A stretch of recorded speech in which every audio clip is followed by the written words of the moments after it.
तो हिंदू सेना बनाने के पीछे आपका मकसद क्या था? कांग्रेस सरकार हिंदू के नाम लेने वाले को बम ब्लास्ट में और हिंदू टेरर, हिंदू आतंकवाद बोलकर कांग्रेस के बहुत सारे लोग हिंदू भी हैं, तो वो हिंदू के खिलाफ क्यों जाएंगे? कि वे हर प्रकार के लोग रहे जो हिंदू का चोला ओढ़ के हिंदू तो है, लेकिन अंदर से उन्होंने अपना धर्म परिवर्तन किया हुआ है। नाम के लिए हिंदू हैं, लेकिन काम सारे एंटी नेशन हैं, जो एंटी नेशन सपोर्ट कर रहे हैं लोगों को। मुसलमान जो हिंसा फैलाने वाले लोग हैं, रेडिकल इस्लाम को मानने वाले लोग हैं, उनका खुला समर्थन हो रहा है। तो उसको हिंदू कहाँ कहा जा सकता है? वो हिंदू नहीं है, वो जैसा बोल सकते हैं शेर की खाड़ में बैठा हुआ भेड़िया। हिंदू सेना समाज के लिए क्या कर रहा है? हिंदू सेना समाज, क्या आपको लगता है मंदिर मस्जिद ये सब करने से हिंदू समाज आगे बढ़ेगा? मंदिर मस्जिद का भी मामला एक है, और बाकी यूपी में सैकड़ों जगह ऐसे हैं जहाँ हिंदू एरिया को छोड़ के जा रहा है। क्यों जा रहा है? क्योंकि उसके वहाँ पीछे कारण क्या है? उसके पीछे कारण यही है कि भारत के अंदर पाकिस्तानी है। कैसे?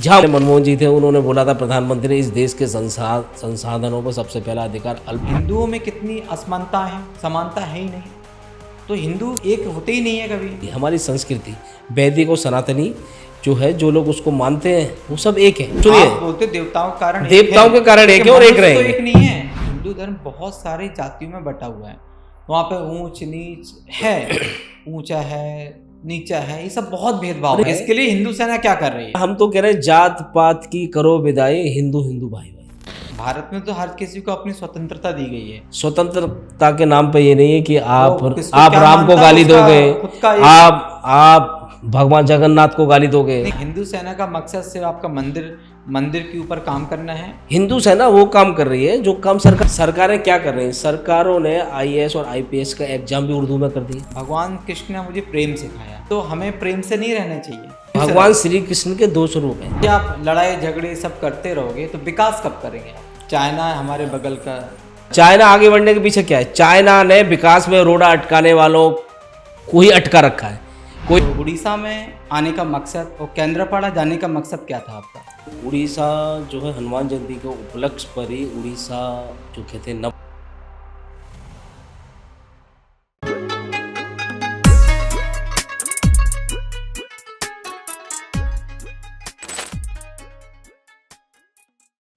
उड़ीसा टॉक्स में आप सभी का स्वागत है। आज हमारे साथ जो गेस्ट मौजूद हैं वो भारत के एक चर्चित चेहरा हैं। आप सभी ने उनका नाम भी सुना होगा और बहुत सारे न्यूज़ में सुर्खियों में हमेशा बने रहते हैं। हिंदू सेना के प्रमुख श्री विष्णु गुप्ता जी। तो विष्णु गुप्ता जी, उड़ीसा टॉक्स में आपका बहुत बहुत स्वागत है। आप उड़ीसा टॉक्स में आए, आपने अपना टाइम दिया, उसके लिए आपका बहुत बहुत धन्यवाद। जय जगन्नाथ। जय जगन्नाथ, जय श्री राम और हर हर महादेव। उड़ीसा में आप आए, आपका स्वागत है। उड़ीसा में एक सिटी है केंद्रपाड़ा, वहाँ पे आपका रैली था, तो मैंने न्यूज़ के माध्यम से सुना। तो उड़ीसा में आने का मकसद और केंद्रपाड़ा जाने का मकसद क्या था आपका?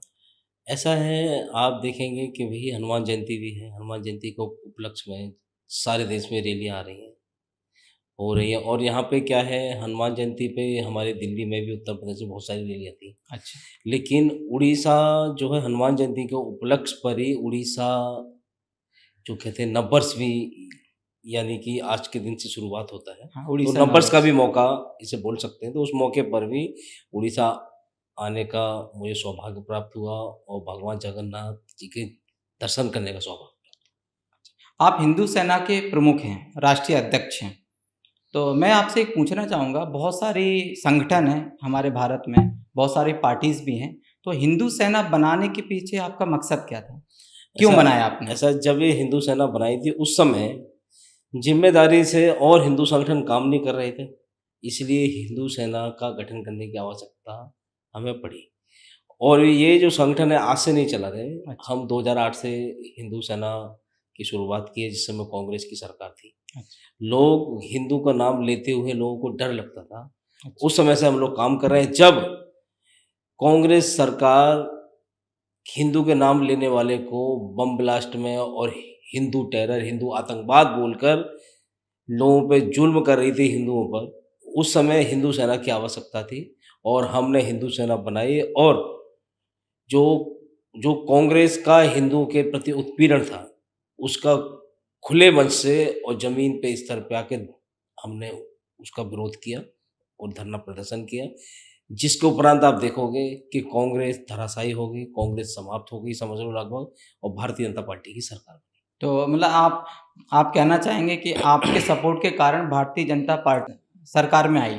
ना, मैं ये मानता हूँ सिर्फ मेरा सपोर्ट नहीं है, हर हिंदू का सपोर्ट रहा है, हर राष्ट्रवादी का सपोर्ट रहा है, जिन्होंने देश और धर्म के खिलाफ जो पॉलिसियाँ और जो कांग्रेस सरकार काम कर रही थी, उस उसका जो नतीजा है वो यही रहा कि कांग्रेस का आज देश से पतन हो गया है।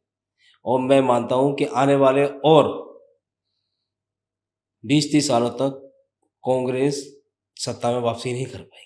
ऐसा, लेकिन कांग्रेस के तो बहुत सारे लोग बोलते हैं कि वो लोग, कांग्रेस के बहुत सारे लोग हिंदू भी हैं, तो वो हिंदू के खिलाफ क्यों जाएंगे? ऐसा क्यों कह सकते हैं आप? मैं आपको बताऊं कि हर समय हिंदू थे, हर समय हिंदू रहे हैं, और हिंदू उस समय भी थे जब देश का बंटवारा हुआ था। अच्छा। हिंदू उस समय भी थे जब वक्त वक्त पर इस देश में हिंदुओं का जबरदस्त नरसंहार हुआ, उस समय भी हिंदू थे। लेकिन कुछ हिंदू साइलेंट रहते हैं, साइलेंट रहकर मौन समर्थन रहता है उनका। अच्छा। बंगाल में भी अभी देखिए हिंदू लगातार अत्याचार चल रहा है, ममता सरकार साइलेंट है, और जो जिहादी मानसिकता वाले लोग हैं, जो दंगा भड़काने वाले लोग हैं, उनको मौन समर्थन नहीं, खुला समर्थन है। तो ऐसे लोग हर समय में रहते हैं और हर समय रहे हैं, तो हमें उनको मुंह तोड़ जवाब देने की आवश्यकता है। और कुछ लोग जमीन पे आके उसका विरोध करते हैं, और आज सोशल मीडिया आ गया, आज कुछ लोग जमीन पर नहीं आ रहे, सोशल मीडिया से विरोध कर रहे हैं। लेकिन विरोध हर प्रकार से हर हिंदू विरोध करता है, अपने स्तर पे करता है, और ममता को भी मुंह की खानी पड़ेगी। जितना ये हिंदू विरोध और दूसरे जो समुदाय है उसका समर्थन, इलीगली समर्थन किया जा रहा है सरकार द्वारा, ये सारे देश में। कौन सी सरकार द्वारा? किस सरकार की बात कर रहे हैं? मैं ममता सरकार की बात कर रहा हूँ अच्छा। ना, बंगाल में, बंगाल की बात हो अच्छा, रही है। बंगाल में आप? बंगाल अच्छा। में लगातार मुस्लिम तुष्टीकरण तो के ममता चलते, दीदी तो खुद एक हिंदू हैं, वो ऐसा क्यों करेंगे? ऐसा मैं बता रहा हूँ ना आपको, हर प्रकार से हिंदू रहा है ना, मैं आपको हिंदू को बता दिया कि वे हर प्रकार के लोग रहे, जो हिंदू का चोला ओढ़ के हिंदू तो है, लेकिन अंदर से उन्होंने अपना धर्म परिवर्तन किया हुआ है। नाम के लिए हिंदू हैं, लेकिन काम सारे एंटी नेशन है, जो एंटी नेशन सपोर्ट कर रहे हैं लोगों को।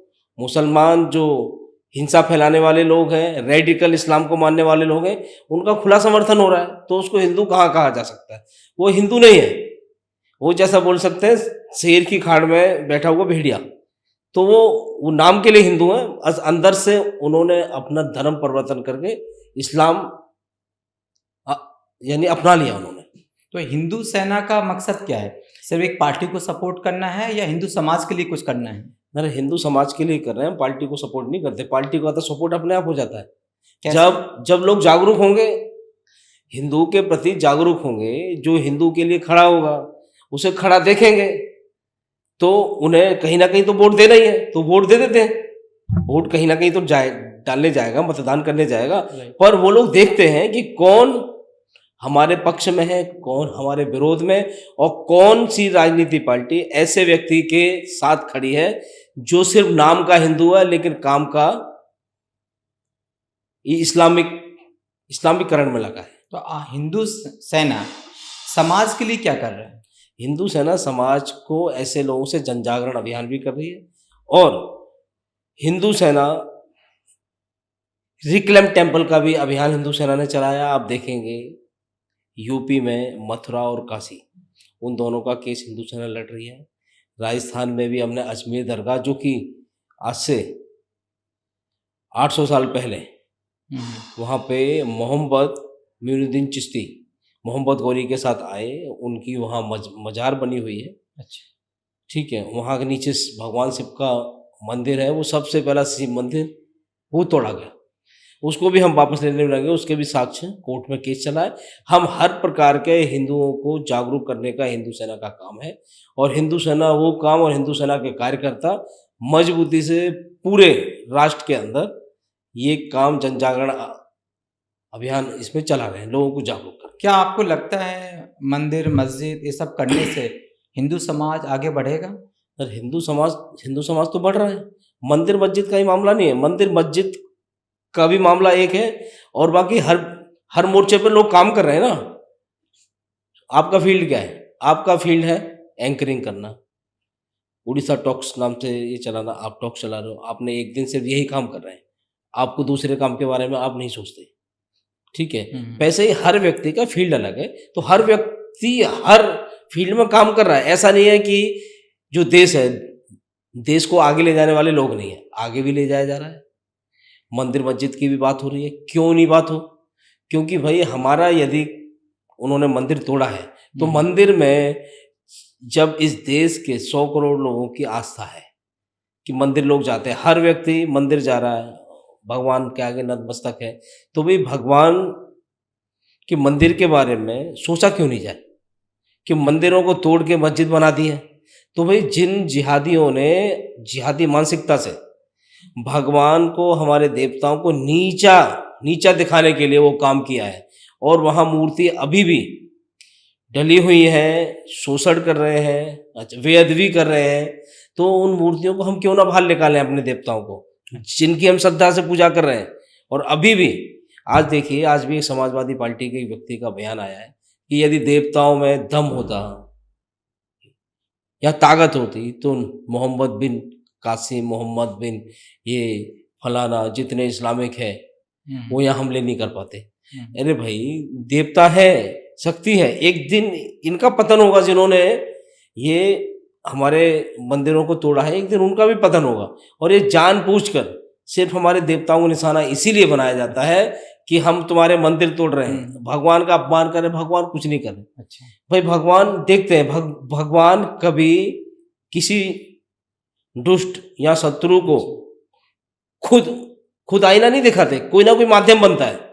तो जैसे कांग्रेस का पतन हुआ, ये देश की जनता उसका माध्यम बनी, वैसे ही कांग्रेस तो नहीं मानते कि उनका पतन हुआ है। हो तो क्या, आप खुद देख लीजिए। अच्छा, आप खुद ही देख लीजिए उनकी संख्या पार्लियामेंट में क्या है, उनकी सरकार है कहाँ कहाँ, किस किस राज्यों में कितनी सरकारें चल रही है, सबको पता है कि कांग्रेस का पतन हुआ या नहीं हुआ। वैसे ही जो देवताओं का अपमान करेगा, हिंदुओं का अपमान करेगा, उनका जो पतन है निश्चित है। नहीं, आप तो देखते हो कि राहुल गांधी जी मंदिर जा रहे हैं, बहुत सारी जगह जाते हैं, तो आप कैसे बोल सकते हो वो हिंदुओं का अपमान या मंदिरों का अपमान करते हैं? वो तो जाते हैं मंदिर। एक मैं आपको बता रहा हूँ, एक तरफ डेली दिन मंदिर जाना, सिर्फ एक दिन होली दिवाली वाले मंदिर जाना, यानी लोगों को दिखाना, यानी वो क्या हो रहा है, वो हो रहे हैं ईद के चांद। वो तो हम नहीं बोल सकते, हो सकता है हम बोल रहे हैं ना, हम बोल रहे हैं कि रोज जाते हो, मुझे दिखाओ ना कि भाई उनके घर में नित दिन कोई हवन पूजा होता हो। ऐसा नहीं कि भाई ये जो बोलते हैं होगा। नहीं, हमें तो मालूम होता होगा, तो फोटो भी तो बाहर आनी चाहिए ना। जब आप हर चीज की फोटो बाहर आती है, राहुल गांधी अमेरिका घूमने जा रहे हैं, फोटो बाहर नहीं करते हैं, शायद ऐसा भी हो सकता है। हाँ, तो फिर अब दिखावा क्यों कर देते हैं कि डाल के, या चुनावी हिंदू वाला होता है, चुनावी हिंदू हो रहे हैं, हम सिंपल ही बता रहे हैं कि जब चुनाव आते हैं उसी समय उनको देवी देवता और हिंदू याद आते हैं। जब हिंदू का अपमान होता है, आज बंगाल में हिंदू की जो यात्रा है वो नहीं निकल गई। क्या राहुल गांधी का एक बयान आया इस पे कि भाई ममता बनर्जी और वहां की सरकार निष्पक्ष रूप से सभी को एक चश्मे से देखे। जब वहां मोहर्रम, ताजिया, ईद सब हो रहा है, तो वहाँ रामनवमी मनाने में क्या आपत्ति है किसी को? तो वहाँ तो मनाते हैं, बहुत सारे हिंदू हैं, रामनवमी मनाते हैं। नहीं मनाने दे रहे, आप देखिए हिंसा हो, काली पूजा वहाँ पे होती है, दुर्गा पूजा हो रही है। काली पूजा भी होती है, होता तो है, कैसे मना कर सकते हैं? नहीं होता। हाँ, हिंसा क्यों हो रही है फिर? हम तो उड़ीसा अब देखिए ना, हिंसा क्यों हो रही है? आप देखिए टेलीविजन उठा के लोग धरने पे आ रहे हैं, हाई कोर्ट से परमिशन लेके आ रहे हैं। भाई रामनवमी यात्रा, शोभा यात्रा निकालने हाई कोर्ट परमिशन देगा, यानी आप परमिशन नहीं दोगे। आप सिर्फ एक समुदाय को खुश करने के लिए कि हाँ मेरी सरकार सिर्फ एक समुदाय के साथ है, सिर्फ मुसलमानों के साथ है, मुसलमान के सभी त्योहार मनाए जाएंगे, लेकिन हिंदू की रामनवमी नहीं मनेगी। तो और वो जाके भाई हमारा हिंदू जाके हाई कोर्ट से परमिशन ला रहा है। हमारे और देश हिंदू का झंडा जिसे हम सार्वजनिक मानते हैं, भगवा झंडे को आप उतार देते हो, उसका अपमान करते हो, क्यों? ये आप जानबूझ के दूसरे पक्ष के लोगों को खुश करने की बात है। अभी भी आप देखिए वक्फ बोर्ड पे सरकार अमेंडमेंट बिल लाई और ममता सरकार ने वक्फ बोर्ड का उन्होंने विरोध किया अमेंडमेंट का। उस विरोध की आड़ में उन्होंने वहां पे जो दंगाई हैं, जो हिंसा फैला रहे हैं, उनको खुला समर्थन दिया है, खुली छूट दी हुई है कि आप जो भी नंगा नाच करो, कानून व्यवस्था खराब करो। कोई भी सरकार तो ऐसा नहीं बोलेगी। हाँ तो बोल रहे हैं ना। अब हिंसा रोकने के लिए तैयार नहीं, सिर्फ दोष देना चाहते हैं कि सेंटर ने आग लगाई, सेंटर हो जाएगा। यानी मोदी जी, अमित शाह ने आग लगाई है या वक्फ बोर्ड में अमेंडमेंट करके, वो ये बता रहे हैं करना उसको शांति से किया जा सकता है। हाँ तो शांति से क्या कर रहे हैं भाई? हिंदुओं को निशाना बना रहे हैं, रोड ब्लॉक कर रहे हैं, जैसे दिल्ली में शाहीनबाग हुआ, यहाँ सब कुछ कर रहे हैं। ये गलत है। कानून व्यवस्था बहुत बार सुनने को मिलता है ऐसा कि हिंदू खतरे में। मुझे एक बात आप बताएं कि हिंदू कब से खतरे में है? हिंदू इस देश में कब से खतरे हमेशा फाइट करते आ रहा है, फाइट कर रहा है। और खतरे में जहां है, मैं आपको बता रहा हूं, खतरे में हमेशा ही है। आप देखिए कैसे जिस समय आप भी हिंदू, हम भी हिंदू, मैं आपको बताएं, और बहुत सारे और मतलब एक्चुअली खतरे में किस तरह से आप जो जागरूक हिंदू नहीं है वो खतरे में है। कैसे? हम जागरूक हैं तो हम सावधान रहते हैं कि हमारा शत्रु कौन है। तो हिंदू जो सेकुलर की राग अलापे हुए, सेकुलर जो सेकुलर की राग अलापे हुए, वो ही खतरे में ज्यादा है। जो सेकुलर था कि हम अपने धर्म के प्रति कट्टर, हमें मालूम हमारा शत्रु कौन है। हमें मालूम है 1947 में हिंदुओं को किसने मारा। उससे पहले जब बंटवारा हुआ, जहां जहां दंगे होते हैं, आप देखिए हिंदुओं निशाना कौन बनाता है, हमको पता है। जिनको नहीं मालूम और मालूम होते हुए भी वो सेकुलरिज्म का चोला ओढ़ के बैठा है, वो हिंदू खतरे में। और जहां जहां मुसलमानों की जनसंख्या ज्यादा है, वहां हिंदू खतरे में। आप कहीं पे भी आप ऐसा एरिया देखिए जहां मुसलमान 40% से ज्यादा है, वहां हिंदू एरिया छोड़ के क्यों भागने लगते हैं? आप देखिए, कहीं पे भी उठा के देखिए, पूरे भारत में। हमारे कटक में चले जाइए, भुवनेश्वर, हर जगह मुसलमान भी हिंदू में प्रेम से रहते हैं। कितने ज्यादा है? बहुत है ना। रेशो कितना है आप देखिए ना, रेशो कितना है आप देखिए। दिल्ली में, दिल्ली देश की राजधानी है, शाहीनबाग, जामा मस्जिद, बटला हाउस और भी बहुत सारी जगह ऐसा है। यूपी में आप देखिए, यूपी में सैकड़ों जगह ऐसे हैं जहां हिंदू एरिया को छोड़ के जा रहा है। क्यों जा रहा है? क्योंकि वहां कारण क्या है? उसके पीछे कारण यही है कि भाई दूसरे पक्ष के लोग जब ज्यादा हो जाते हैं तो वहां जो उनका एजेंडा है, गजवाए हिंद वाला चल रहा है कि पहले उनका है कि भाई जहां वो जनसंख्या में थोड़े हैं तो वहां कैसे रहना है, वहां भाईचारे से रहना है। जहां जनसंख्या में जैसे ही ज्यादा होते हैं वहां इस्लाम का फैलावा करना है, फैलाव कर रहे हैं, ज्यादा से ज्यादा फैलाओ। यानी हिंदुओं को ज्यादा से ज्यादा या तो भगाओ या तो हिंदुओं को जबरदस्ती इस्लाम में कन्वर्ट करो, या नहीं होते तो उनके ऊपर। सारे मुसलमान तो ऐसा करेंगे नहीं, कुछ मुसलमान ऐसा कर रहे हैं तो उनको आप मैं आपको मैं बता रहा हूँ, जहां जहां हो रहा है, सारे मुसलमान को जहां हो रहा है मैं वहां की बात कर रहा हूँ। जहां जहां हो रहा है, जहां मुस्लिम भावुल एरिया है, वहां से हिंदू भागता क्यों? आप बताइए क्यों भाग रहा है? आप वहां जाकर रिपोर्टिंग कीजिए, वहां जाकर पूछिए कि भाई क्या है। क्योंकि वो जगह रहने लायक नहीं है। वो वहां पे इतना अत्याचार लोगों के कर सकते हैं, जहां हम अपना जो रिलीजन है उसको फॉलो नहीं कर सकते, तो वहां रह के क्या करेंगे? वो एरिया पाकिस्तान बन जाते हैं। जहां मुस्लिम भावुल एरिया हो जाता है वो एरिया पाकिस्तान हो जाता है। पाकिस्तान, भारत में पाकिस्तान कैसे आएगा? भारत के अंदर पाकिस्तान ही है। अच्छा, कैसे? जहां मुसलमान है वहां पाकिस्तान है। ऐसा तो नहीं बोल सकते। जब देश का बंटवारा क्यों हुआ था? हिंदू मुसलमान के आधार पर। उड़ीसा में इतना शांति है, सब प्रेम से रहते हैं, तो बाहर स्टेट में वैसे तो हो सकता है। हाँ, क्यों नहीं हो रहा है फिर? तो क्यों नहीं हो रहा है? उस राज्य के लोग जिम्मेदार हो सकते हैं। उस राज्य के लोग जिम्मेदार नहीं, मैं आपको कहता हूँ हर जगह है, हर जगह, क्योंकि उनका एजेंडा एक है। अब उड़ीसा में मुसलमानों का रेशो क्या है, इस्लाम धर्म को मानने वालों के रेशो क्या है, आप देखिए क्या कारण है। और सुन, उत्तर प्रदेश में क्या है, दिल्ली में क्या है, झारखंड में क्या है, बिहार में क्या है, बंगाल में क्या है। अब देखिए, आप सिर्फ उड़ीसा की भी बात कर रहे हैं, उड़ीसा में देखिए कहाँ कहाँ किस किस एरिया में क्या है।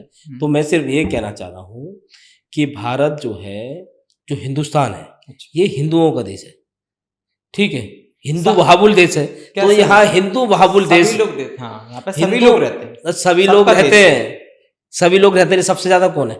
हिंदू। हाँ, तो क्या वे हिंदुओं को फिर भी अपने तीज त्योहार हाँ, निकालने की इजाजत नहीं है? सबको इजाजत है, सबको तो छोड़ो ना, सबको छोड़ो, हिंदुओं को भी। अरे जी, यहाँ मुसलमान की बात अभी बाद में होगी, पहले हिंदू की बात होगी। ये हिंदुस्तान है तो पहले हिंदू की बात हम करते हैं, ठीक है। क्योंकि हिंदुस्तान है, क्योंकि 1947 में तो हमारे धर्म के आधार पर देश का बंटवारा हुआ। अच्छा। मुसलमानों ने मांग की कि हम हिंदुओं के साथ नहीं रह सकते, राइट, ठीक है, तो हमें पाकिस्तान दे देना चाहिए। उनको पाकिस्तान जो दिए है, उनकी जनसंख्या के आधार पर उनका कितना परसेंटेज है उसके हिसाब से क्षेत्रफल उनको दिया, उनको धनराशि दी, पैसे दिए, क्षेत्र सब कुछ दिया ना। फिर देने के बावजूद भी अब आप बोलो कि इस देश में भी कुछ लोग, हमारे बच्चे, जो हमारे इल्लीगल लोग, तो मैं ये बोलूंगा बंटवारे के बाद यदि कोई दूसरे पक्ष के लोग इस तरफ आ जाते तो उसको इल्लीगल कहा जाता है, ठीक है। इल्लीगल लोग यहाँ आ गए, अब भाई उनको भी फिर से जमीन चाहिए। तो मेरा मानना है कि भाई जब तक इस देश में एक भी मुसलमान बाकी है, रह रहा है, जब तक वो बंटवारा अधूरा पूरा है ही नहीं। ऐसे कैसे? लेकिन बंटवारा का बंटवारा तो तब माना जाता है ना जब ठीक से बंटवारा हो। मुसलमानों ने जब अपनी जगह ली, पाकिस्तान बना, तो पाकिस्तान में सब लोगों को जाना चाहिए था। लेकिन जब तक यहाँ है लोग बाकी नहीं, जो बंटवारे को माना, जब बंटवारा हुआ, जब बंटवारा पूरा नहीं हुआ, कहाँ पूरा हुआ? हाँ, तो जब यहाँ रह गए तो कहाँ पूरा हुआ? जहाँ रहना वो रह सकता है। बंटवारा क्यों हुआ फिर? अरे जब जिसको जहाँ रहना था, फिर बंटवारे की जरूरत क्या थी, मुझे बता दीजिए। यदि जब हिंदू मुसलमान के साथ ठीक था, ठीक है, तो भारत तो बंटवारे की जरूरत क्या थी? भारत में हिंदू, मुस्लिम, सिख, ईसाई सब तो समानता से यहाँ पे समानता से रह रहे हैं। लेकिन पाकिस्तान में समानता से क्यों नहीं रह रहे? वो तो पाकिस्तान का रीजन, पाकिस्तान की रीजन है, क्योंकि उनकी मानसिकता वही है, इसलिए वहां से खत्म हो गया। अब वो सोच रहे हैं कि यहाँ से भी खत्म कर देंगे हमको। की मानसिकता को भारत में क्यों लाया जाए? हाँ, तो लोग तो है, जिन लोगों ने पाकिस्तान की मांग की वो लोग अभी भी यहाँ है। यानी एक अपना बंटवारा लेने के एक हिस्सा आप पहले ले लीजिए।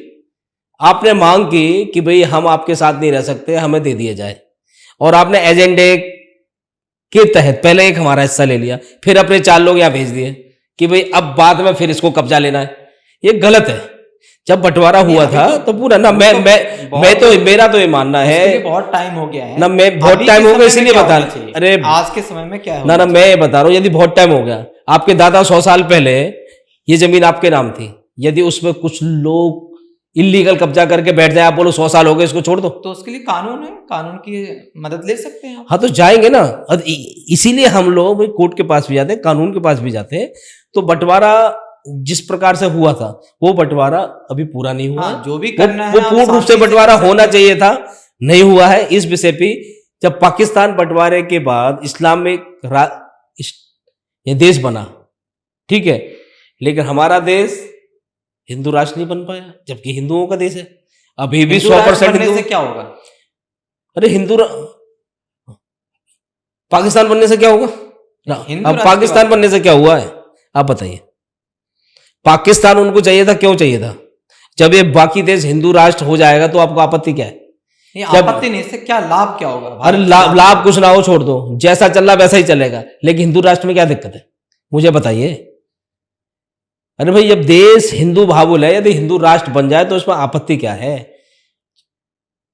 और सुनिए, जो लोग यहाँ पे गेस्ट के रूप में इलीगल रूप से यहाँ कब्जा करके बैठे हैं, उन लोगों को ज्यादा आपत्ति है कि भाई हिंदू राष्ट्र क्यों बनना चाहिए। अब भाई आपका पाकिस्तान बन गया, आपका पाकिस्तान बन गया ना, वहां तो किसी को आपत्ति नहीं है। तो पाकिस्तान को क्या आपत्ति? आपका हिंदू राष्ट्र बनाओ या जैसे रहते हुए। हाँ, तो फिर यहाँ क्यों लोगों को आपत्ति हो रही है? पाकिस्तान में आपत्ति नहीं है, लेकिन जो लोग यहाँ घुसे हुए हैं उनको फिर भी आपत्ति है कि हिंदू राष्ट्र। अरे भाई, ये देश हिंदू बाहुल है, सनातनी देश है, तो यहाँ हिंदू राष्ट्र बनने में दिक्कत क्या है? तो मैं मानता हूं इसमें किसी को कोई आपत्ति नहीं होनी चाहिए। सुनो, हिंदू राष्ट्र में सबकी जगह है, लेकिन हिंदू राष्ट्र होना चाहिए। हम ये नहीं कह रहे हिंदू राष्ट्र बन जाएगा तो इस देश में जो मुसलमान रह रहे हैं उनको आप बाहर भगा दोगे, ये तो संभव नहीं है ना, है क्या? लेकिन हिंदू राष्ट्र बनना संभव है, क्या दिक्कत है? लेकिन इसमें एक चीज होगा, जब हिंदू राष्ट्र बनेगा तो यूसीसी लागू होने वाला है। अभी मनमोहन सरकार, जब पहले मनमोहन जी थे, उन्होंने बोला था, प्रधानमंत्री ने, इस देश के संसाधनों पर सबसे पहला अधिकार अल्पसंख्यक मुसलमानों का है। बताइए, जो गेस्ट के रूप में यहाँ आ गए, इनलीगल घुसे हुए हैं, उनका बंटवारा एक दे दिया, फिर भी सबसे पहला अधिकार, वो अधिकार उनका छिनने वाला है। इसलिए लोगों को डर लगता है कि हिंदू राष्ट्र ना बने। इस देश में हम बात करें समानता का अधिकार है, जैसे तो समानता का अधिकार नहीं है। हिंदुओं की जैसे बात करते हो, आप तो खुद ही जानते होगे हिंदुओं में कितनी असमानता है, समानता है ही नहीं। तो हिंदू तो फिर लोग एक होते ही नहीं है कभी ना, है सब एक ना होते तो एक जुड़ते क्यों, एक राष्ट्र में समाते क्यों? इस देश में 500 से ज्यादा रियासतें थी, एक ना होते तो एक साथ आते क्या? एक साथ थे। एक रिलीजन को मानते, एक रिलीजन को मानते थे, एक रिलीजन को मानते थे, इसलिए एक भारत में आए। सरदार पटेल, अंग्रेजों ने पहले उसकी शुरुआत की थी, फिर उसके बाद सरदार पटेल ने उसका एकीकरण किया और सब लोग आए। तो मुझे लगता है किसी को कोई आपत्ति नहीं है कि सब लोग सनातनी है, एक रिलीजन से, एक संस्कृति से जुड़े हुए हैं, इसलिए एक आए। जो लोग हमारी संस्कृति से जुड़े नहीं हैं, जो बाहर से इस्लामिक देश से, खाड़ी देशों से आए हैं, वो एक नहीं हो सकते। जो यहाँ की मिट्टी में है, जो यहाँ की संस्कृति को फॉलो करते हैं, वो लोग एक हैं। कैसे एक हैं? चाहे वो जातियां हैं ना, जातियां अलग है, लेकिन हिंदू एक क्षत्रिय हो जाता है, हिंदू अरे सब एक, सब हिंदू एक जीवन जीने की, अब आप सब छोड़ दीजिए, आज सब छोड़ दीजिए, जीवन जीने की शैली एक है, कितनी सारी कैटेगरी, जीवन जीने की शैली एक है, कैसे बोल सकते हो ना? सबकी जीवन जीने की, हिंदू जो है, सुप्रीम कोर्ट में भी आप देखोगे कि वे ऑफ लाइफ, हिंदू जो है वे ऑफ लाइफ, जीवन जीने की शैली, हमारी संस्कृति, वैदिक और सनातनी जो है, जो लोग उसको मानते हैं वो सब एक हैं। जो लोग उसको नहीं मानते वो एक नहीं हो सकते कभी भी। अभी भी इस देश में भाषाएं बहुत हैं। हम उड़ीसा में बैठे हैं, लेकिन उड़ीसा के हिंदू, यूपी के हिंदू, भारत के हिंदू क्या राम को, भगवान जगन्नाथ को सबको मानते हैं ना? भगवान, सुनो, कोई महादेव को मानता है, कोई भोले बाबा को मानता है, ये सबका स्वरूप एक ही है, सनातनी, मैन जड़ वही, सब देवी देवता एक ही हैं, एक ही जगह, एक ही शक्ति है। लेकिन जो लोग, लेकिन नहीं, देवताओं ठीक है, हम देवताओं के कारण एक है, हम सुनिए, बोलते देवताओं के कारण, देवताओं के कारण एक है और एक रहेंगे। एक नहीं है, मनुष्य जो है सब एक है।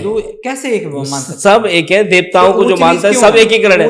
भाई रामनवमी में भगवान राम के दर्शन करने अयोध्या में यहाँ का हिंदू जाता है, कुछ लोग को भगवान राम के दर्शन करने उड़ीसा से लोग जाते हैं, ऐसे लोग को हिंदू में, और यूपी से भगवान जगन्नाथ के दर्शन करने लोग आते हैं। तो सबकी रिलीजन, उड़ीसा में संस्कृति सबका एक, उड़ीसा में मान सकते हो, सब हिंदू एक है, ये आपका मानना है वो नहीं होगा, लेकिन जो नहीं मानते वो ना माने, पूरा भारत एक है। जब हमारा संस्कृति की बात आती है तो उत्तर भारत से नॉर्थ भारत तक सब एक है। मेरा कहने का मतलब ये है कि हमारा धर्म जो है, हिंदू धर्म की जब बात करते हैं तो हिंदू धर्म बहुत सारी जातियों में बटा हुआ है। वहाँ पे ऊंच नीच है, ऊंचा है, नीचा है, ये सब बहुत भेदभाव है। ये सब होने के बावजूद भी हम एक हैं भाई। आप ये देखो, तो ये अब देखिए, इसके लिए आप क्या हो रहा है, वो शुरू से रहा है। इसके लिए हिंदू सेना क्या कर रही है? वो शुरू से रहा। हम तो कह रहे हैं जात पात की करो विदाई, हिंदू हिंदू भाई भाई। हाँ, ये हमारा मुहिम चल रहा है, बोलने से नहीं, आप जब काम हो रहा है, जमीन पे बहुत काम हो रहा है। अब देखिए हिंदू, ये जो पहले आप देखोगे जो 50 साल 100 साल पहले वाली रीति थी छुआछूत की, वो भी बहुत कम हो गई है, खत्म हो रही है, ना के बराबर ही है अब। और उसके खिलाफ सख्त कानून भी बने हुए हैं। कोई यदि नहीं मानता, सामाजिक समरसता में जो भरोसा नहीं करता, उसके खिलाफ एक्शन भी होता है। जो हमारे समाज में जातियों में बांटने की कोशिश लोगों को कर रहा है, उसके खिलाफ हम खुद खड़े हैं। तो मैं मानता हूं सभी हिंदू है कि जो हमारे रिलीजन, हमारी संस्कृति को नहीं मानता, उसे पाकिस्तान या अफगानिस्तान या अरब चला जाना चाहिए। वो तो भारत में तो हर किसी को अपनी स्वतंत्रता दी गई है। स्वतंत्रता के नाम पे ये नहीं है कि आप राम को गाली दोगे, आप भगवान जगन्नाथ को गाली दोगे। नहीं, गाली देना नहीं, मानने की बात कर रहे हैं। मानो, मानते रहो, हम कौन मना कर रहे हैं उसको? आप मानो, आप मानिए। हम आपसे ये नहीं कह रहे कि आपको जो संविधान ने शक्ति दी है, पावर दिया आपको अपना रिलीजन फॉलो करने की, आप कीजिए, कोई आप, लेकिन दूसरे के रिलीजन को आप गाली दोगे तो बर्दाश्त नहीं। भारत में रहकर यदि आप हमारे देवी देवताओं का अपमान करोगे तो बर्दाश्त नहीं। पहले आपने किया था, मैं मान सकता हूँ, पहले औरंगजेब ने किया, जितने भी मुगल देश है हमारे मंदिर तोड़ दिए, मठ तोड़ दिए। और जो मंदिरों को तोड़ने वाले और हमारे जो हिंदू राजा, क्षत्रिय राजाओं को जिन्होंने मार दिया, जबरदस्ती हत्याएं कर दी, उनका भी गुणगान जो लोग कर रहे हैं। लाने वाला तो हिंदू ही होंगे शायद। कौन लाने वाला, आप बताइए, कौन लाया? कौन आए? हिंदुओं को कौन लाया भारत? अरे जो भी लाया उसका भी नाम इतिहास में कैसे जाता है, सबको पता कौन लाया क्या नहीं आया, कोई बताने की जरूरत नहीं। क्या क्या चीज रही है उसको बताने की जरूरत नहीं, सबको पता है। अत्याचार जिन लोगों ने किया है, जो भी लाया, क्या वो ये सोच के लाया या किसी को बुलाया कि ये व्यक्ति आएगा और हमारे देवताओं के मंदिर तोड़ेगा, हिंदुओं का ऐसा नरसंहार करेगा? जैसे हिंदू सेना का मकसद सिर्फ आपका मंदिर के ऊपर काम करना है, मंदिर और समाज से जाति प्रथा को समाप्त करना। अच्छा। सब हिंदुओं को भाई भाई बनाना, सब भाई हैं, अपने जो एक संस्कृति को फॉलो कर रहे हैं, ये देवताओं को फॉलो कर रहे हैं। क्या ये शिक्षा के लिए कुछ नहीं करने चाहिए? किसके? शिक्षा। हाँ तो शिक्षा तो है ना, शिक्षा में तो हम तो बोल रहे हैं, वेद विद्यार्थी जो है वेद पाठ्यल और गुरुकुल शिक्षा दोबारा वापसी लाए। हमारे साधु संत बहुत काम करे, हम लोग उनके साथ जुड़े हुए हैं। इसके बाद सरकार शिक्षा है। अरे सर, सरकार का भी कुछ काम है कि सब काम मैं ही करूंगा? सरकार हमारे मंदिरों का संरक्षण नहीं कर रही ठीक से, इसलिए हिंदू सेना बनी है। यदि सरकार हाथ उठा दे कि हम शिक्षा व्यवस्था पे काम नहीं करेंगे, तो सारा काम हम कर लेते हैं। वही सरकारों का काम क्या है? वही सब काम मैं ही करूंगा क्या? सब काम हिंदू सेना करेगी क्या? हिंदू सेना वो काम कर रही है जो काम सरकारें नहीं कर पा रही। सरकार हमारे मठ मंदिरों को लूट रही है, हम मठ मंदिरों को आजाद कराने की सोच रहे हैं, उनकी सुरक्षा व्यवस्था के बारे में सोच रहे हैं, लेकिन सरकार ही करेगी ना। तो सरकार तो कानून के तहत जा रही है। हाँ तो सरकार भी तो शिक्षा दे रही है, मेरा काम शिक्षा देना तो ही नहीं है सबको, लेकिन हमारा काम है धार्मिक शिक्षा देना, अपना हमारी संस्कृति के बारे में बताना, हिंदू पद्धति के बारे में बताना, वो तो सबको पता है, घर गीता के बारे में पता है, घर घर राम जी की पूजा होती है, घर घर कृष्ण जी की फॉलो करते हैं, भूल जाते हैं। सिर्फ उस किताब को खोलते नहीं है, हर घर में आपको वो सिर्फ उस किताब की पूजा कर रहे हैं, रामचरितमानस मिलेगी, सिर्फ पूजा कर रहे हैं उसकी, धूप बत्ती कर रहे हैं, उसको पढ़ के खोल नहीं रहे। पढ़ के खोलने वाले कितने लोग हैं आप देखिए। इसलिए हम सरकार से ये कह रहे हैं कि भाई गुरुकुल जो व्यवस्था है उससे क्या लाभ मिलेगा पद्धति में। अब देखिए कि इस्लामिक, अरे अब देखिए ना, अब हम ये बात बोले हैं कि भाई मुसलमान भारतीय जो सरकार शिक्षा दे रही है उसके अलावा अपने उन्होंने मदरसे क्यों खोले हुए हैं? क्यों निजी मामला है, मैं हिंदुओं की बात कर रहा हूं। अच्छा, हमारा निजी मामला नहीं, हम नहीं पढ़ा अपनी गीता को, वो सबको पता है, सब घर घर पढ़ते हैं। अच्छा, तो उनको नहीं पता वो क्यों, उन्होंने क्यों खोला हुआ है मदरसा? क्यों वो अपनी छोटे से ही कुरान बच्चों को पढ़ा रहे हैं, और पढ़ने के बाद उस बच्चे में सुनना अभी क्यों नहीं, हम खोल क्यों नहीं पा रहे? हमारे खोलने में अड़चन है क्योंकि उनके जो मदरसे हैं वो सरकार द्वारा रिकॉग्नाइज है, और हमें अभी रिकॉग्नाइज कहीं से लोग नहीं कर रहे। क्यों? सीबीएसई बोर्ड में जाते हैं, वहां से मदरसे वाला बच्चा पढ़ने वाला, उनका एडमिशन हो जाता है, उनको मान्य है, फिर स्कूल में चले जाते हैं बाद में। लेकिन हमारे वेद विद्यार्थी वाला जो पाठ्यक्रम है उसका सरकार रिकॉग्नाइज नहीं कर रही उसे, कि भी गुरुकुल से पढ़ने वाले बच्चे को सीबीएसई बोर्ड में उसे एडमिशन मिले या मान्यता मिले। तो यानी हमारा जो गुरुकुल व्यवस्था उसको अभी मान्यता नहीं है कि भी उसके द्वारा पढ़ाए हुए जो बच्चे हैं उनको सरकारी स्कूलों में शिक्षा यानी उनका एडमिशन होगा, ऐसा नहीं है। लेकिन उनके द्वारा जो मदरसे आप देखोगे राज्य सरकार द्वारा रिकॉग्नाइज है, वहां का पढ़ा हुआ बच्चा, उर्दू में पढ़ा हुआ बच्चा वहां पे चला शिक्षा बोर्ड में, उसको जाके बाद में मिलता। और अभी आप ये भी देखिए सरकारें क्या कर रही हैं, सरकारों ने आईएएस और आईपीएस का एग्जाम भी उर्दू में कर दिए। ठीक है, कौन सरकार ने? भारत सरकार ने। हाँ, भारत सरकार कर रही है ना। तो जो चीजें हैं उन चीजों में ये बताता हूं कि भी आज यहाँ पे इस्लामिक कानून थोड़ी नहीं है, कोई यहाँ पे उर्दू में पढ़ने आ रहा है। अच्छा, पाकिस्तान तो है नहीं है, कि भाई हर व्यक्ति को उर्दू में भी पढ़ेगा।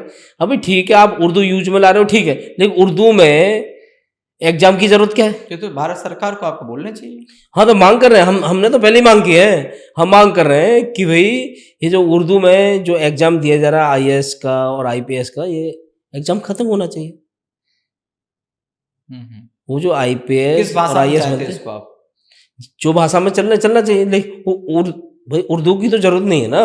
उर्दू की जरूरत पाकिस्तान में, वहां चलाओ, और वहां हो रही होगी पाकिस्तान में उर्दू की। यहाँ जो भाषाएं हैं, अपनी भाषाएं, उसमें चलना चाहिए। और मैं मानता हूँ कि भाई जो भी सरकारें जो भी कर रही हैं वो हिंदू के पक्ष में सभी फैसले आए, सभी बिल आए। अभी जो बिल आया है, आपने देखा, वक्फ बोर्ड आया है।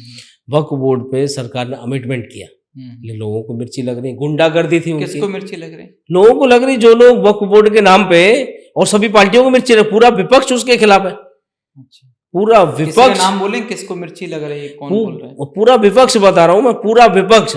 जो अभी विपक्ष यूपीए है, आप इसके पक्ष सबको में हैं? अपोजिशन, हिंदू सेना इसके पक्ष में है? हिंदू सेना इस अमेंडमेंट के पक्ष में है।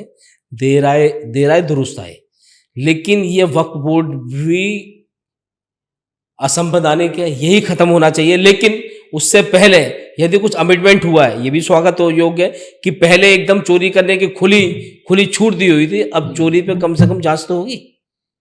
कोर्ट जाने का अधिकार तो है भाई। हमारी कोई जमीन कब्जा कर ले, आपकी जमीन सपोज करो कोई व्यक्ति कब्जा करता है, तो आप उसकी अपील तो कहीं कर सकते हो, कहीं न्याय की उम्मीद रखते हो ना। लेकिन पहले वक्फ बोर्ड कब्जा कर लेगा तो वक्फ बोर्ड का ही एक व्यक्ति कोर्ट लगा के बैठ जाएगा ट्रिब्यूनल में और बोल देगा नहीं, ये तो जमीन मेरी है, और आप उसकी अपील भी नहीं कर सकते। ये तो गुंडागर्दी थी ना। तो भाई सरकारें, अब वक्फ बोर्ड जो है, क्या उनको भारतीय न्याय व्यवस्था बिल्कुल भरोसा नहीं है। अब ये कह रहे हैं कि भाई कोर्ट जाने का अधिकार आपने दे दिया, तो अब ये गलत कर दिया, इसलिए मिर्ची लग रही है। पूरा गांव मंदिरों की जमीन सब पे दावा कर देता वक्फ बोर्ड। अरे भाई, तुम्हें बंटवारे में तुम्हारा हिस्सा दे दिया, तो फिर यहाँ काय बात का वक्फ बोर्ड रह गया? ये तो हिंदुस्तान है, यहाँ वक्फ बोर्ड की जरूरत ही नहीं है ना। बंटवारे में जब आपको दे दिया पाकिस्तान अलग, आपकी जमीनें वहां चलेगी, तो यहाँ वक्फ बोर्ड की क्या जरूरत है? क्योंकि उस समय धर्म के आधार पर हुआ। और यदि वक्फ बोर्ड बनाना चाहते हो, आपको स्वतंत्रता है, पाकिस्तान में बनाओ, सारा पाकिस्तान ले लो आप, नहीं यहाँ क्यों जमीन कब्जा कर रहे हो? अभी जितना आपसे सुन रहा हूँ कि आप किसी पार्टी के लिए काम करते हो, जैसे पहले ही पूछा है, आपकी फेवरेट पार्टी कौन सी है? ना, ऐसा है, हमारी फेवरेट पार्टी जो है, जो हिंदुस्तान की बात करती है, गौ रक्षा की बात करती है, मंदिरों को संरक्षक की बात करती है, साधु संतों का संरक्षण सुरक्षा की बात करती है, और देश की सुरक्षा की बात करती है, तो हिंदू और संस्कृति की सुरक्षा की बात करती है, वो पार्टी हमारी है। चाहे ऐसी पार्टी कोई भी हो सकती है, कोई भी सकता है। तो हिंदू सेना कभी बीजेपी में मिल जाएगी क्या? ऐसा है, हिंदू सेना तो नॉन पॉलिटिकल ऑर्गेनाइजेशन है। हमारी पार्टी तो है नहीं कि भारतीय जनता पार्टी मिल जाएंगे। जो अच्छा काम करते हैं, जो राष्ट्र के लिए अच्छा काम करते हैं, हमारे कार्यकर्ता उनके साथ कंधे से कंधा लगा के भारत की ज्यादातर पार्टी तो हिंदू ही है, हिंदू पक्ष में बात करते हैं। जब हिंदू पक्ष में बात, तो आप समझ जाइए, सब कार्यकर्ताओं को मैसेज है, सब जानते हैं कि कौन सी पार्टी राष्ट्र हित में काम कर रही है, कौन सी पार्टी मठ मंदिरों का संरक्षण कर रही है, कौन सी पार्टी हमारे अस्मिता और संस्कृति के लिए लड़ रही है। उस पार्टी को हमारे कार्यकर्ता समर्थन करते हैं, मेरा समर्थन। अभी देखने को बहुत मिलता है, देखा जाता है कि बहुत सारे जो संगठन हैं, बहुत सारे संगठन हैं, वो क्या करते हैं, चर्च में हमला कर देते हैं या मस्जिद में भी हमला करते हैं। तो ये कहाँ तक सही है? हिंसा कहाँ तक सही है? ऐसे हिंसा तो कहीं तक सही नहीं है, क्यों? इस देश में हिंसा की तो जगह कहीं है ही नहीं। तो हिंसा तो होती है, मतलब कौन कर रहा है? जो कर रहे हैं वो एक रणनीति के तहत काम करते हैं। उनकी पहचान होनी चाहिए कि उनके पीछे कौन लोग हैं। मैं भी हिंदू सेना चलाता हूँ, और भी बहुत सारे संगठन हैं। कोई भी संगठन ये नहीं चाहेगा कि इस देश में हिंसा हो और कानून व्यवस्था खराब हो, तो कुछ कहीं से दंगा हो। कुछ संगठन है वही तो हिंसा फैलाते हैं। कौन से संगठन हिंसा फैला रहे हैं? कहीं नाम आए किसी संगठन का? हिंसा और आतंकवाद फैलाने का काम कौन कर रहा है? मुस्लिम संगठन कर रहे हैं। आप देखिए, शाहीनबाग में सीए आया, एनआरसी आया, कानून बन रहा है संसद से, और फिर भी आकर रोड पे धरना दे रहे हैं, हिंसा कर रहे हैं। दिल्ली में जफराबाद कर दिया, दिल्ली दंगा कर दिया, बहुत बहुत सारे आरोपी जेल में अभी। तो जो भी दंगा करने वाले लोग हैं, हिंसा फैलाने वाले लोग हैं, उन्हें देश का कानून बिल्कुल बख्शेगा नहीं, जेल भेजेगा। अच्छा, जो आप बोलते हो राम की बात करते हो, है ना, और कृष्ण की बात करते हैं आप, तो भगवान कृष्ण ने मुझे प्रेम सिखाया। उनका जन्म ही प्रेम के लिए हुआ था। जब वो हमारे धरती में आए और पृथ्वी पे आए तो वो प्रेम के लिए आए थे, प्रेम सिखाने के लिए। गीता में क्या सिखाया उन्होंने? हाँ, बताता हूँ। नाम बताइए। तो प्रेम के अच्छा। लिए आए, तो हमें प्रेम से नहीं रहना चाहिए। अच्छा, यानी भगवान कृष्ण ने बोला क्या प्रेम से भगवान रहो। श्री कृष्ण के दो स्वरूप हैं, आप सिर्फ उनका एक ही स्वरूप देख रहे हो कि उन्होंने प्रेम सिखाया, और कुछ लोगों ने रणनीति के तहत सिर्फ राधे राधे राधे हो गई है, ठीक है, राधे श्याम राधे राधे हो गई, और शांति की बात, प्रेम की बात करें। भगवान ने प्रेम से हर चीज का सॉल्यूशन निकल कुरुक्षेत्र, सकता है। अरे मैं आपको बता रहा हूँ, भगवान दुर्योधन के पास गए थे ना कि भाई हिंसा करने की जरूरत नहीं है, आप पांडवों को 5 गांव दे दो, जमीन थोड़ी बहुत दे दो, उनका हिस्सा जो मंत्र नहीं दिया था, तो क्या हुआ? सबसे पहले तो प्रेम से ही तो गए थे, और सबसे पहले प्रेम से ही, जब प्रेम से नहीं आदमी सुधरेगा तो फिर डंडे से सुधारा जाएगा। और यही इस देश में होगा। भगवान श्री कृष्ण के 2 स्वरूप, और हिंदुओं का भी 2 स्वरूप है, ध्यान रखना। यदि कोई प्यार से मानेगा तो मान जाए, ठीक है, नहीं तो फिर दूसरा रास्ता भी है। भगवान श्री कृष्ण ने भगवत गीता में यही उपदेश दिया है, और इस देश का हिंदू उस उपदेशों को भी ध्यान रखता है, ध्यान है। यदि आप हिंदुओं को नुकसान पहुंचाने की कोशिश करोगे ना, तो वो फिर चुप नहीं बैठेगा, उसे श्रीमद् भगवत गीता के हिसाब से अपना हक लेना भी आता है। तो हमारे बुद्ध ने भी तो सिखाया है प्रेम से रहना। हम एक किसी दुष्ट को भी हम प्रेम से उसको सुधार सकते हैं।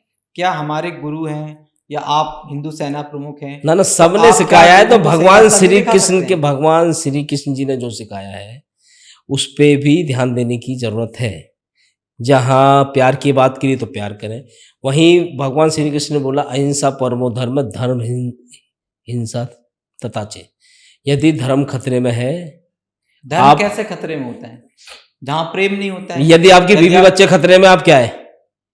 यदि आपकी संपत्ति खतरे में, आप क्या है? यदि आपकी संपत्ति, आपके बीवी बच्चों के आगे कोई बंदूक तान के खड़ा हो जाए और आपको मार दे, या मारने की धमकी दे, या आपकी संपत्ति कब्जा कर ले, तो वो धर्म नहीं है भाई। आपके बीवी बच्चों की अस्मिता कोई लूट लेगा या धमकी देगा, तो उस समय धर्म खतरे में नहीं आएगा, तो आप हथियार नहीं उठाओगे? सब उठाते हैं। तो उसी समय भगवान श्री कृष्ण ने भी पांडवों का जो हक था वो मारने की बात कर रहे थे, उनको हक नहीं दिया, इसीलिए भगवान श्री कृष्ण ने उनको धर्म की याद दिलाई कि गीता में ज्ञान धर्म का है, धर्म और अधर्म। दुर्योधन ने अधर्म किया, इसलिए उसका दंड मिला। अभी शुरुआत क्या है, यदि आज के समय में आप अधर्म करोगे तो सबसे पहले कानून न्याय देता है। जब लगता है कि कानून भी न्याय देने में असमर्थ है, तो आदमी खुद भी हथियार उठाता है, लेकिन वो लड़ेगा, और लड़ते हैं, हर जगह लड़ते हैं। हिंदू हजारों साल से लड़ता आ रहा है, सिर्फ उस समय कानून के भरोसे नहीं बैठ रहा है। यदि आपका हक कोई मारेगा तो आप हथियार भी उठाओगे, आप अपने हक के लिए लड़ोगे भी। यदि आप लड़ाई झगड़े सब करते रहोगे तो विकास कब करेंगे आप? हो तो रहा है विकास। कहाँ? हजारों साल से मुसलमानों ने इस देश में विकास में रोड़ा बन के विकास अटके की हैं। बात कर रहे हैं आप? चाइना हमारे बगल का पड़ोसी देश है। अरे यही तो बीमारी अटका थी, मैं यही कह रहा हूँ। हम जब तो अब आप देखो ना, हम जब आजाद, अरे भाई साहब चाइना की बात करो, से कहाँ तक है? सुनो, अंतर है? चाइना आगे बढ़ने के पीछे क्या है? चाइना ने विकास में रोड़ा अटकाने वालों को ही अटका रखा है। कोई मस्जिद नहीं है, कोई नमाज नहीं है, कोई पंगा नहीं, कोई रोजा नहीं, सब खत्म कर रखा है ना। वहां जाके बोलो ना, देखो विकास कर रहा है, क्योंकि विकास में रोड़ा अटकाने वाले यही है, रेडिकल इस्लामिक लोग। यदि चीन की तरह आगे बढ़ना है ना, चीन की तरह सोचना पड़ेगा।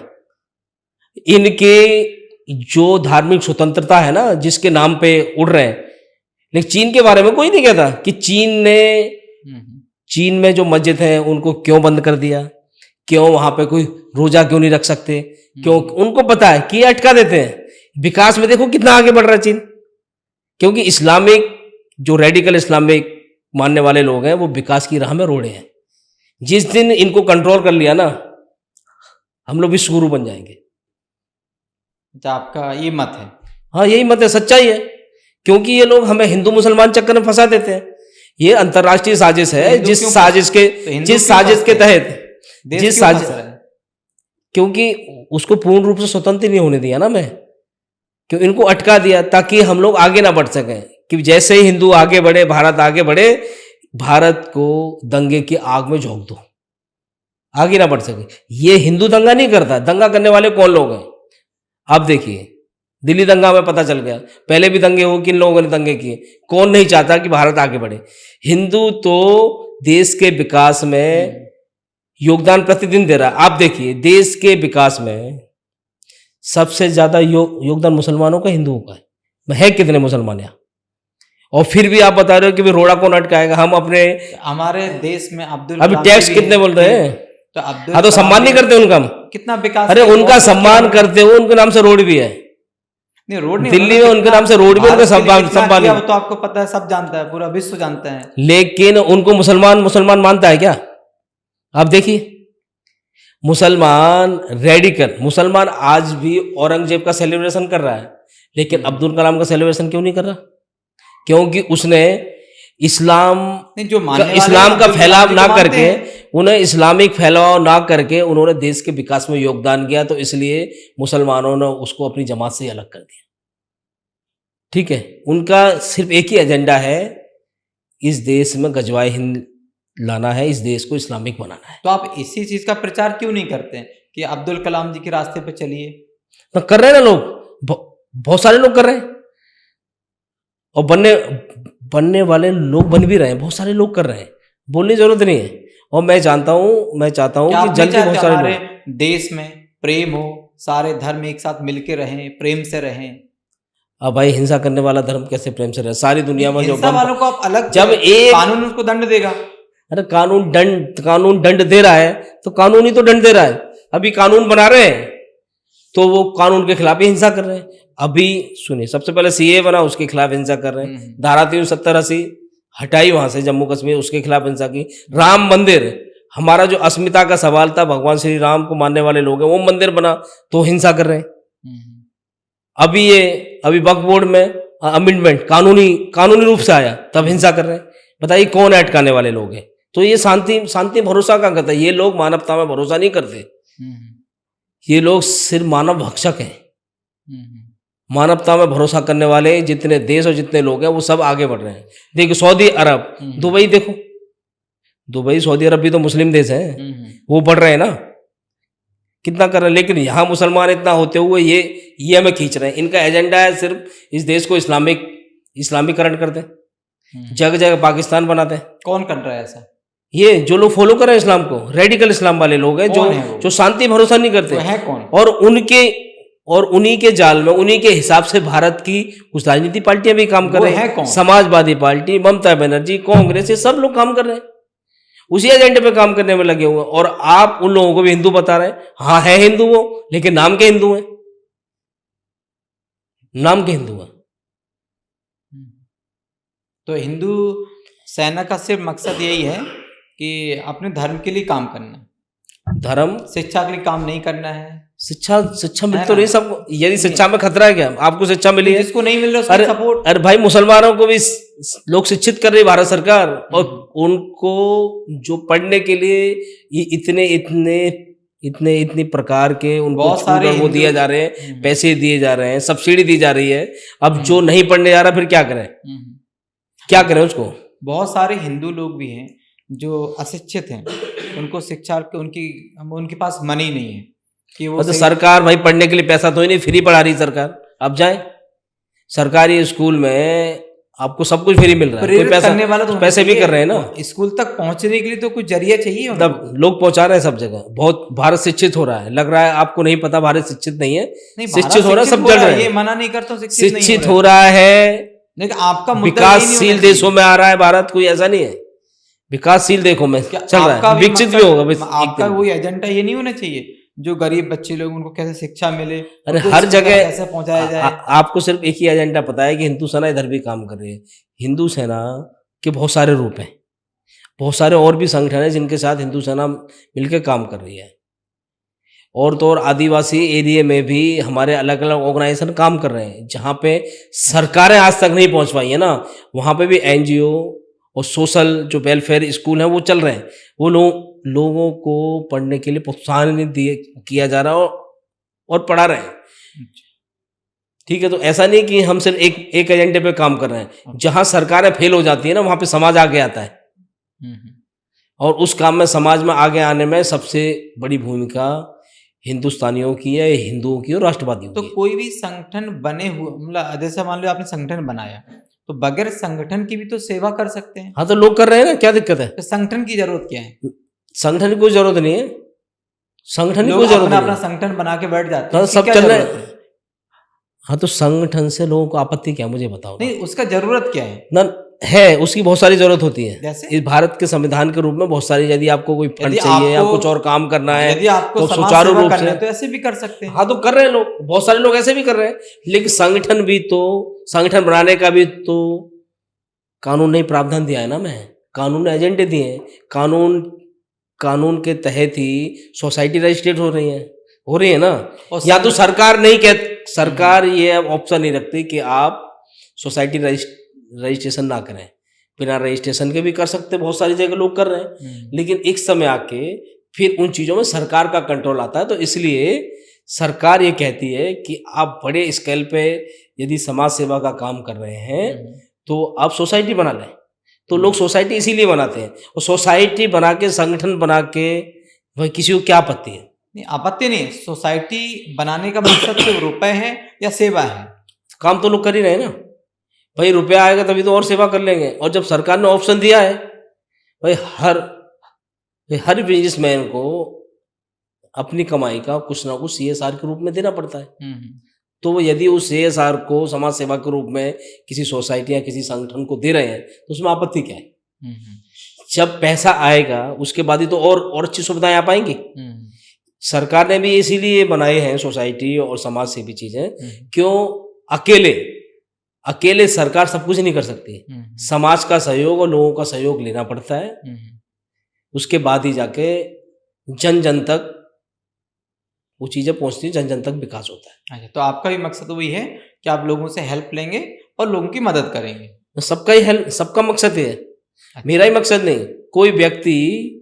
कोई व्यक्ति यदि बड़े स्केल पे कुछ भी कोई काम करेगा तो खुद के पैसे से कैसे कर सकता है?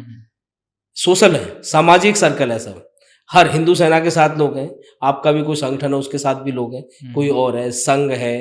अब आप देखिए, संघ के कम से कम 60 संगठन है जो कि आदिवासी एरिया में भी काम कर रहे हैं। एकल विद्यालय, संस्कृत बाल भारती है, संस्कृत शिशु मंदिर है, ये सब काम कर रहे हैं ना। ऐसे ऐसे जगह काम कर रहे हैं और सैकड़ों साल से काम कर रहे हैं। जहाँ सरकारी स्कूल नहीं है वहाँ पे ये स्कूल काम कर रहे हैं। और सुनिए, आर्य समाज के स्कूल, DAV स्कूल देखिए, देश में हजारों की तादाद में DAV स्कूल है जो लोग काम कर रहे हैं, बहुत पुराना। तो मैं वही बता रहा हूँ कि उस समय भी जहाँ सरकारें नहीं थी, सरकारें फेल थी, जिस समय अंग्रेजों का शासन था, उस समय से समाज के लोगों को शिक्षा देने का काम तो कर रहे हैं, हर विषय पे कर रहे हैं। लेकिन हिंदू के विषय पे भी कुछ लोगों को काम करने की आवश्यकता है, अपनी संस्कृति बचाने की आवश्यकता है। जब शत्रु इन चीजों को लूट लेंगे, ठीक है, जबरदस्ती कब्जा कर ले, तो उसे कौन बचाएगा? और लोगों को जागरूक भी तो करना चाहिए कि खतरा आ रहा है। अभी कुछ दिन पहले एक न्यूज में मैं सुन रहा था कि किसी ने इंग्लिश में बात कर दिया, एक्सक्यूज मी ऐसे कुछ बोलने से उसको मार पड़ी। कुछ लोगों ने उस पर हमला कर दिया कि आप इंग्लिश वर्ड क्यों बोल रहे हो, मतलब इंग्लिश क्यों बोल रहे हो, उसके ऊपर हमला कर दिया। क्या ये ठीक है? ये गलत बात हो गई है। बात ये नहीं होती है। कोई ना कुछ, यदि कोई व्यक्ति इंग्लिश में बोल देता तो इसमें कोई आपत्ति तो नहीं। आप देखिए, उत्तर भारत से लेकर साउथ इंडिया तक है, कोई नहीं, कोई संगठन नहीं, कोई संगठन को आपत्ति नहीं है कि आप इंग्लिश बोलने की आपत्ति नहीं। अरे भाई, बोल सकते हो। बस ये है कि इंग्लिश बोलने वालों को ये ध्यान रखना चाहिए कि कहाँ इंग्लिश की आवश्यकता है, कहाँ नहीं। सामने वाला इंग्लिश जाने तो इंग्लिश बताओ, नहीं जानता तो हिंदी जानता हिंदी। आप हिंदी जानते हो लेकिन हम इंग्लिश नहीं जानते, आप जानबूझ के इंग्लिश में बात कर रहे हो हमसे, यानी कि हमें चिढ़ाने की कोशिश कर रहे हो, वो उंगली कोशिश कर रहे हो। तो आप चिढ़ क्यों रहे? अरे जब नहीं जानता, अरे जब आप हिंदी जानते हो और वो इंग्लिश नहीं जानता है तो आप बोल दो भैया हिंदी में बात करो। हाँ, तो कुछ ऐसा ही झगड़ा हुआ होगा ना, कुछ ऐसा ही हुआ होगा ना। यदि आपको जबरदस्ती कोई उंगली करेगा तो आप भी कोई एक्शन करोगे। तो मानता हूँ इसमें कोई झगड़े वाली बात नहीं है, व्यक्ति को समझना चाहिए। तो आपके साथ ये हिंदुस्तान है, मैं बता रहा हूँ। क्या कोई भाषाओं में क्या होना ना, चाहिए? भाषाओं में कुछ नहीं है, ये सिर्फ भाषा है, ये सिर्फ भाषा है, ये ज्ञान नहीं है।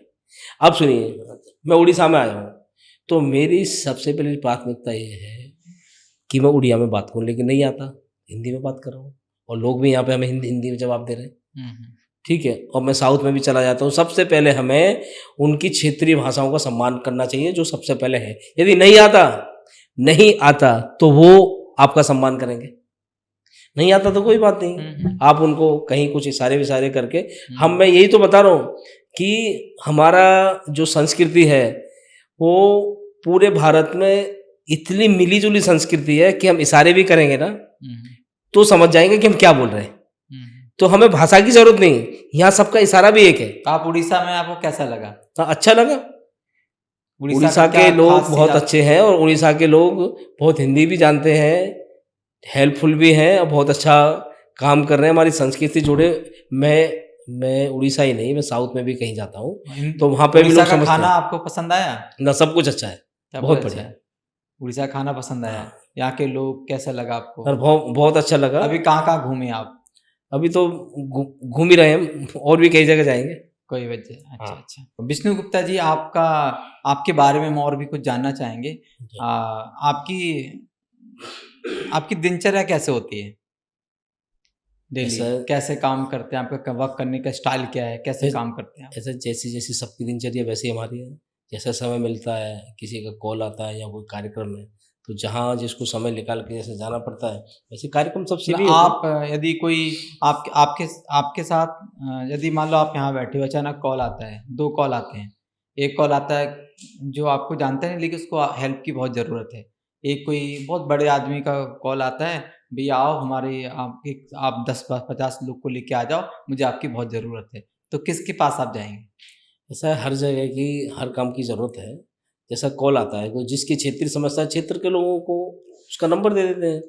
अच्छा। जैसे कि उड़ीसा की कोई समस्या, मैं दिल्ली रहता हूँ, उड़ीसा में चाहे मदन जैना जी, उनका नंबर दे देंगे, उनकी समस्या सोल्व कर देंगे। अच्छा। तो हमारी भी जरूरत नहीं कि हम सब जगह जाएं, जहाँ क्योंकि कार्यकर्ता सभी जगह हैं, सभी जगह। तो आपकी हिंदू सेना रुपए के लिए काम करती है, सेवा के ओनली सेवा फ्री में करती है? फ्री सेवा होती है, कोई रुपए के नहीं। रुपए तो जो लोग देते हैं उनसे रुपया भी ले लिया जाता है। कैसा क्या है, जो सरकार द्वारा है कि भाई आपको कोई CSR दे रहा है, कोई आपको चंदा दे रहा है, तो जिससे चंदा लिया जाता है उससे चंदा लिया जाता है, और उस चंदे से जिन लोगों की हेल्प की जाती है उनकी हेल्प होती है। अच्छा। तो अभी तक आपने समाज के लिए ऐसा कुछ काम किया हो जो बहुत ही यादगार हो आपके लिए? ऐसा है कि भाई हर प्रकार की चीज़ें हैं। कुछ ऐसा एक तो आपने तो बहुत सारा चीज़ बोला है, आपने मंदिरों के लिए बहुत कुछ कर रहे हैं आप, मंदिरों के लिए भी काम करना बहुत अच्छा है, और सब काम कर रहे हैं आप, है ना? तो सभी फील्ड में जितना कुछ ऐसा हो जो आपने ऐसा किया हो जो हम मतलब बोल सकें लोगों को कि हिंदू सेना ये सब काम ही है। हम लोग मठ मंदिरों के लिए लड़ रहे हैं, अपनी संस्कृति को संरक्षण करने की बात कर रहे हैं, और कर रहे हैं अपने मंदिरों को वापस लेने की बात कर रहे हैं। सारे दल यही बोलते हैं। सारे दल कौन से कर रहे हैं? बहुत सारे दल हैं। हाँ, तो सरकार काम कर रही है, सरकार काम कर रही है, और जो बड़े बड़े ऑर्गेनाइजेशन है जो ये काम भी यही कर रहे हैं, वो भी सबका काम अलग है। हाँ। सबका काम अलग है, हर व्यक्ति अपने अपने और संगठन क्षमता के हिसाब से काम कर रहा है। जिसके पास ज्यादा पैसा है वो समाज के लिए और बड़ा अच्छा काम कर सकता है, जिसके पास पैसा नहीं है वो समाज को श्रमदान कर सकता है, अपना शारीरिक रूप से जितना कर सकता है उतना कर रहा है, कुछ लोग भेज सकता है, नहीं जाके तो खुद खड़ा हो सकता है। ऐसे हर प्रकार का काम है, जो काम पैसे से हो सकता है वो काम पैसे से होगा, जो शारीरिक रूप से कार्यकर्ताओं का काम हो सकता है, लोगों की मदद किया जा सकती तो उस हिसाब से मदद होती है। विष्णु गुप्ता जी, हिंदू सेना के पहले क्या करते थे? हिंदू सेना से पूर्व भी मैंने अलग अलग संगठनों में काम किया है, वहाँ पे एक्सपीरियंस लिया है सब जगह। अच्छा। बहुत सारे संगठनों में काम किया है मैंने, शिवसेना में भी काम किया है, बजरंग दल में, विश्व हिंदू परिषद, और भी बहुत सारे संगठनों में मैंने काम किया है। काम करने के बाद हर जगह समाज का और अनुभव लेने के बाद फिर हिंदू सेना बनाई है। अच्छा। और हम हिंदू के लिए, देश की संस्कृति के लिए, मठ मंदिरों को संरक्षित करने के लिए, और हमारे जो मंदिरों को तोड़कर मस्जिदों में जो कन्वर्ट कर दिया गया है, मज़ारों में बना दी गई है मंदिर तोड़ के, उनको दोबारा से स्थापित करना है, क्योंकि वो हजारों साल पुराने मंदिर है। वो जो जगह है वो जगह सिद्ध जगह है, उस जगह का अपमान किया हुआ है। वहाँ पे मुर्दे गाड़ के उन सब मुर्दों को उखाड़ फेंकेंगे और उसका शुद्धिकरण और करके विष्णु के दोबारा मंदिर। आप तो राष्ट्रीय अध्यक्ष हैं सिर्फ हिंदू सेना के, तो आपकी शिक्षा के बारे में मैं जानना चाहूँगा कि आपकी शिक्षा कैसे शुरुआत हुई? और शिक्षा तो गांव से हुई है। गांव से? गांव से कौन शिक्षा सा की गांव है शुरुआत आपका? हुई। हमारे इटा के रहने वाले हूँ। उसके बाद मैं दिल्ली में आ गया शुरू से। अच्छा। शिक्षा तो सरस्वती शिशु मंदिर से हुई है, अच्छा। वो कि संघ का विद्यालय रहा है।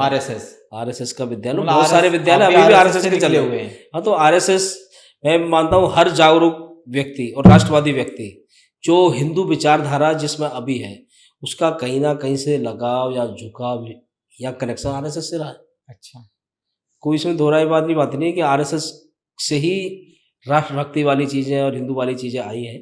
अच्छा। और लोगों में विचार वहीं से आए। कोई ना कोई व्यक्ति जो आज हिंदू की बात कर रहा है अभी इस समय, वो कहीं ना कहीं उसका झुकाव या लगाव या जुड़ाव आरएसएस से रहा है।